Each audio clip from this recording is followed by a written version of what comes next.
Hello everyone, I'm Sonam Sandhu from IELTS Made Easy, and in this video I'm going to share 7 words, and these are the words which have helped me in scoring band 9 in the IELTS speaking module. So for those who do not know, I have appeared for IELTS exam 4 times, and the very first time when I appeared for the IELTS exam, I scored band 7.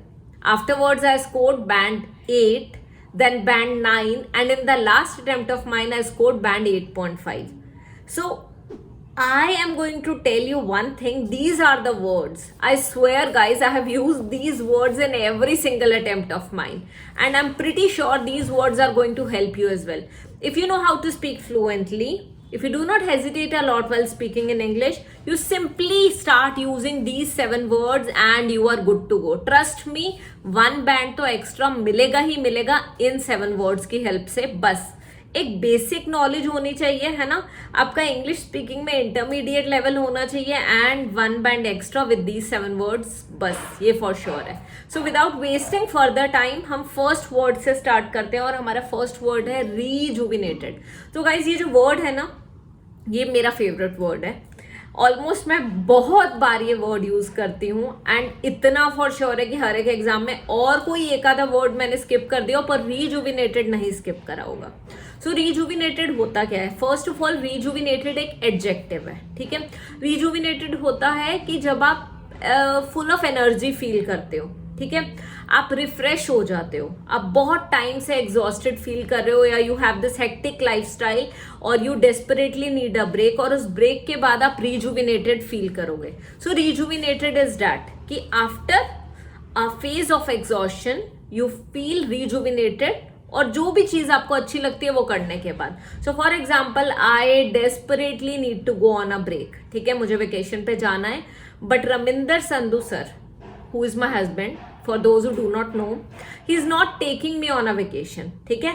तो what is happening, अभी मुझे rejuvenate करने की है ना, I need to feel rejuvenated, but he is not taking me on a vacation, so मुझे अच्छा नहीं लग रहा है. तो अब मैं यहाँ पे सेंटेंस क्या बना सकती हूँ, ठीक है, we can say I desperately need a break and I want to go on a vacation for 2 or 3 days. I'm pretty sure after the vacation I'll feel rejuvenated, ठीक है. तो वो वेकेशन से आने के बाद मैं रिफ्रेश हो जाऊंगी, मैं रीजुविनेटेड फील करूंगी एंड फॉर श्योर मैं और ज्यादा वीडियोस बनाने वाली हूँ. So that's what I have been telling my husband. सो अगर आपको भी लगता है कि आपके फैमिली मेंबर्स भी आपको तंग कर रहे हैं, वेकेशन पे लेके नहीं जा रहे हैं और अभी छुट्टियां हैं और फिर भी नहीं लेके जा रहे, तो प्लीज ये मैसेज उन्हें भी पास करो और यही सेम सेंटेंस यूज करना. I need to feel rejuvenated and you are not taking me on a vacation. Tell him this, okay. और रमिंदर संधू सर को जरूर ट्रोल करना कमेंट सेक्शन में, so that he texts me on a vacation very soon in the next 2-3 days, okay. So next word यहाँ पे है हमारा accelerated. सो accelerated क्या होता है? एक्सिलरेटेड मीन्स वेरी हैप्पी, ठीक है, बहुत खुश हो आप, तब हम ये वर्ड यूज करते हैं accelerated. But you know one thing, accelerated की जगह you can also use over the moon, you can use on cloud 9, आप ये भी यूज कर सकते हो, ठीक है. सो कैसे आपने यूज करना एक्सिलरेटेड वो समझो. एक्सिलरेटेड आप यूज करोगे, when I scored band 9 in IELTS speaking I felt accelerated, okay. जब मेरे बैंड 9 आए IELTS स्पीकिंग में तो क्या हुआ? I felt accelerated, I was accelerated. So आप इस तरीके से यूज कर सकते हो. That means you are very happy, और एक्चुअली ऐसा हुआ था. I couldn't believe it when I scored band 9. और ट्रस्ट मी गाइज, ऐसा कुछ मैंने रॉकेट साइंस नहीं करी, कुछ ऐसा नहीं करा. I was just confident while I was speaking in English, okay, and apart from that I did not stop until the examiner stopped me. तो जब part 3 के आंसर्स आते हैं मैं रुकी नहीं, I just was speaking at length and examiner stopped me. He asked another question and then I was answering that. So अगर आपको जानना है कि कैसा मेरा बैंड 9 वाला एक्सपीरियंस था और किस तरीके से मैंने अपना वो बैंड 9 वाली जर्नी आपके साथ शेयर मैं करी उस वीडियो में, तो you can go and check out that video. The link is available above, ठीक है. Coming to the third word, and the third word here is dilemma. Dilemma. अब डिलेमा क्या होता है यार? जब आप कंफ्यूजन में होते हो ना, it is a noun. A state of confusion is dilemma, ठीक है. अब डिलेमा क्या है? देखो, डिलेमा ये है कि मैं बहुत ज्यादा कंफ्यूज हूँ. आई स्टे इन मोहाली, ठीक है, और मैं कंफ्यूज हूँ कि मुझे कहाँ पे जाना है. अभी मेरे माइंड में खाली वेकेशन ही चल रहा है, तो आप समझ सकते हो मेरे है ना दुख दर्द को. तो बेसिकली मेरे माइंड में ये डिलेमा है कि मुझे कहाँ जाना चाहिए, और जाना मुझे खाली 1 या 2 नाइट्स के लिए है, तो कहाँ जाना चाहिए. I don't want to go to Shimla, I don't want to go to Kasauli, I don't want to go to Manali. ऐसा सब कहीं नहीं जाना जहां जहां मैं जा चुकी हूँ. So I am in dilemma when it comes to choosing the destination for my next vacation. So बस ये डिलेमा है, ये कंफ्यूजन है. इस तरीके से डिलेमा यूज करो and you are good to go. आगे प्रोसीड करते हैं. हमारा 4th वर्ड, और 4th वर्ड हमारा यहाँ पे एम्बैरेस्ड होता है कि जब आप कुछ खुद सेल्फ कॉन्शियस होते हो या शर्मिंदा हो जाते हो, है ना.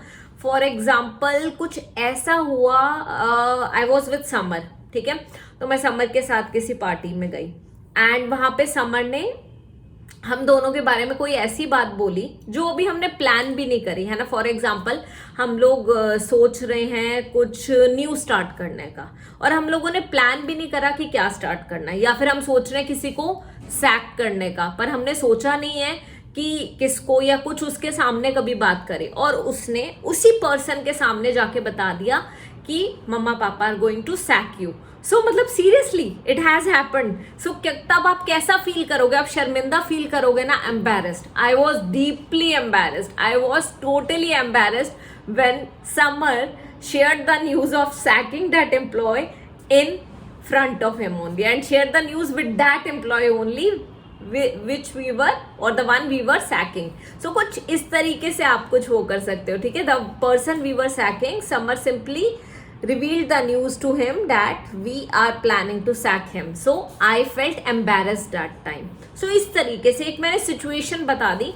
ऐसी कोई सिचुएशन आपकी लाइफ में भी हुई होगी तो आप बोल सकते हो, ठीक है. ये चीज आप कर सकते हो. Coming to the 5th word, and the 5th word is stubborn. या स्टबन तो हम सारे थे, है ना. ड्यूरिंग आवर चाइल्डहुड डेज बहुत बार ऐसा होता था ना कि हमें पेरेंट्स बोलते थे प्लीज ये मत करो, ऐसा ना करो, है ना. और हम बिल्कुल जिद्दी हो जाते थे, हम बात नहीं मानते थे, हम कहते थे no we want this one only. For example हम स्कूल बैग ही लेने गए and we like some bag जो कि 800 रुपीज का था या 600 रुपीज का था. तो I vividly remember my mother was telling me this story कि मेरे ब्रदर को वो लेके गए और उसको बैग लेना था. तो शी डिड नॉट, है ना, बजट उस टाइम पे यही था कि 300-400 का बजट था around 10 years ago. So but उसने वो वाला बैग नहीं लिया. He purchase the bag of 600 rupees. So क्या हुआ, he was totally stubborn, he was stubborn, he did not listen to mother and he chose the bag of 700 rupees only. तो stubborn होना इसे हम बोलते हैं, है ना, कि जिद्दी हो गए. और ऐसा हम भी करते हैं, हर कोई नहीं, हम लोगों ने भी कभी ना कभी ऐसा करा होगा ना कि कोई बात हम नहीं मान रहे, हम जिद्दी हो रहे हैं, हमें लग रहा है कि नहीं यही करना है हमने, हम वो लॉजिक भी नहीं समझना चाह रहे हमारे पेरेंट्स का, और हमने ऐसा करा है. और अगर आपको भी लगता है आपने कुछ ऐसा करा है, so you can simply call your mom, you can simply call your dad, or if they stay with you, you can tell them that I'm sorry for the things I have done that time, I'm sorry for that thing, you can tell them, ठीक है. So it is natural. Now coming to the 6th word, and the 6th word here is optimistic. ठीक है, optimistic होता है positive mindset होना. Optimistic mindset हम ऐसे use कर सकते हैं. So I've never seen a person like him in my life who has such an optimistic mindset. Whatever the situation in every adverse situation, he just has an optimistic mindset. मतलब इतना positive mindset है उस person का. सो optimistic हम वैसे use कर सकते हैं. ऑप्टिमिस्टिक माइंडसेट, ऑप्टिमिस्टिक भी एक एडजेक्टिव है, माइंडसेट नाउन है, ऑप्टिमिस्टिक माइंडसेट एक फ्रेज है जो कि आप यूज कर सकते हो, ठीक है. So I always try to deal the problems with an optimistic mindset. हमेशा जब भी कोई प्रॉब्लम आ जाती है, मेरी लाइफ में कुछ कंफ्यूजन होती है या मैं कहीं पे स्टक हो जाती हूँ, तो I always try to deal with that problem with an optimistic mindset. So ऐसा कुछ आप बोल सकते हो. Now last but not least, but before this word मैं आपको ये बताना चाहूंगी, अगर आपको आइल्स के स्पीकिंग मॉड्यूल में कोई भी प्रॉब्लम आ रही है, अगर आपके पास कोई पर्सन नहीं है जो आपको गाइड करे, आपको प्रॉपरली समझा पाए कि आपकी ये गलतियां हो रही हैं, you can simply take our professional guidance, you can take our help. Simply contact us on the numbers given below, और उससे आपको काफ़ी हेल्प मिलेगी. And I am pretty sure कि आप स्पीकिंग एग्जाम को क्रैक कर पाओगे. So you can contact us. Now the last word or the phrase here is pessimistic mindset. Pessimistic mindset होता है नेगेटिव वो होना, है कि नेगेटिव माइंडसेट होना.